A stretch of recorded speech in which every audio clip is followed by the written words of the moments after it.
দর্শক, ধানমন্ডি ৩২ নম্বরে রয়েছেন সহকর্মী মোবাশ্বের আহমদ, যুক্ত হচ্ছে তার সঙ্গে। মোবাশ্বের, ধানমন্ডি ৩২ নম্বরের এখনকার পরিস্থিতি কেমন দেখতে পাচ্ছেন এবং নিরাপত্তা সহ সেখানকার সার্বিক অবস্থা আমাদের জানাবেন।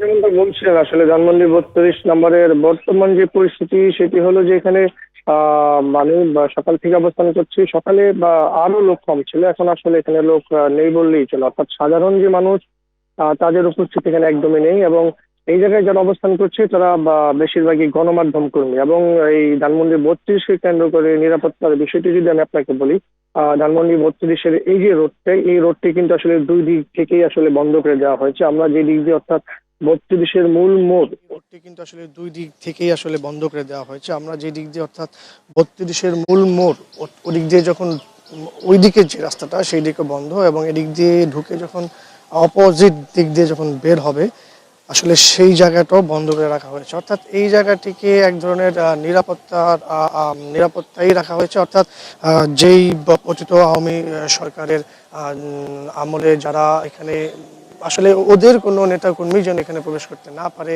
তাছাড়া সাধারণ মানুষজন এই জায়গাটাতে প্রবেশ করতে না পারে, এবং এই জায়গাটিকে কেন্দ্র করে যেন কোনো উচ্ছৃঙ্খল পরিস্থিতি বা অরাজক কোনো পরিস্থিতি সৃষ্টি না হয়, সেই বিষয়টি আসলে এখানে নিশ্চিত করা হয়েছে। আর একটি বিষয় যদি আমি আপনাদেরকে জানিয়ে রাখতে চাই যে সকাল থেকেই এই জায়গাটিতে মানে যে জায়গাটা বন্ধ, আসলে যে রোডটা যে বন্ধ করা হয়েছে সেই রোডের ওখানেই উৎসুক জনতা যারা রাস্তা দিয়ে যাচ্ছে, অর্থাৎ সাধারণ মানুষ, তারা আসলে কি কারণে বন্ধ করা হয়েছে বা কেন বন্ধ রাখা হয়েছে ওটা অনেকের কাছে জানতে চাচ্ছে, পুলিশের কাছে জানতে চাচ্ছে। এই বিষয়টি এখানে এখন চলমান। তাছাড়া আপনি যাদেরকে দেখতে পাচ্ছেন এই জায়গাটিতে, এটা ম্যাক্সিমামই গণমাধ্যমের মানুষ, তারা একটু মাল্টিমিডিয়ার গণমাধ্যমের লোক, মেইন স্ট্রিমের গণমাধ্যমের লোক সহ ভিতরে যারা অবস্থান করছে তারা সবাই আসলে গণমাধ্যমের লোক। সাধারণ মানুষ আসলে এখানে খুবই কম দেখা যাচ্ছে, বা বলতে গেলে নেই।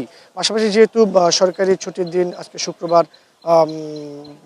বলতে গেলে একদমই এখানে সাধারণ যে জনমানুষ সেটি আসলে নেই। তবে কোনো উচ্ছৃঙ্খল পরিস্থিতি এড়াতে এই জায়গাটিকে নিরাপত্তা জোরদার করা হয়েছে। তো এই ছিল ধানমন্ডি ৩২ নম্বর থেকে আমার কাছে সর্বশেষ। মোবাশ্বের, আপনাকে ধন্যবাদ।